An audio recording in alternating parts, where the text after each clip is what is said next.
Hey now, so I'm coming from a different location in my little man cave, and the reason is I want to show off a piece that has to do with this Perez Steel postcard and Hall of Famer Jim Bottomley. A week from today is the Veterans Committee vote. I'm looking very much forward to it with a lot of anticipation. And Jim Bottomley is a member of the Hall of Fame via the Veterans Committee through Frankie Frisch. A lot of people, say he doesn't deserve to get in. He got in strictly through cronyism, through the Veterans Committee. He got in with quite a few of his teammates at the time, with Jesse Haynes and Chick Haffey, a lot of the Gas House gang in that era. Yeah, a lot of people say they did not deserve it. I'm not going to comment on that, because once you're in, you're in. But when I got Jim Bottomley's autograph, which I'm going to show off in a second, it came with a tremendous surprise, which is really cool. So check this out. So this is actually Jim Bottomley's autograph, at least the one that I own. Turns out it is a government postcard from 1942. When I bought it from a small auction house out of New York.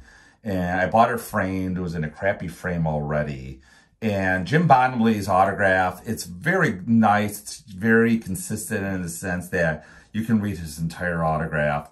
Whenever he signs it, the J usually, the whole autograph should slant to the right and down. As you can see here, that was pretty common. Again, it's all over the place. I've seen checks come out of his estate recently. There's some gorgeous full name James Bottomley autographs that have recently come from his estate. I particularly like when he signs it with the J and it swoops down and across like this. But again, it's not required. I've seen it where the J goes straight down like that and it's leveled like this, and where it's other ones, like again, but most of the Bottomleys are slanted to the right. But let me show you the really interesting thing about this piece when I bought it. So the auction house, when they described it, said it came with a lithograph of the Perez Steel from his postcard, which is again right there. Now you can see by the postcard where it ends at the bottom, you can't see the full Cardinals in the full uniform. The postcard is cut off, both the top and bottom. So it was in a real poor frame. I brought it to my framer. I had him pull it out. And again, there's notations all across the back now. I took pictures. I don't have them in front of me.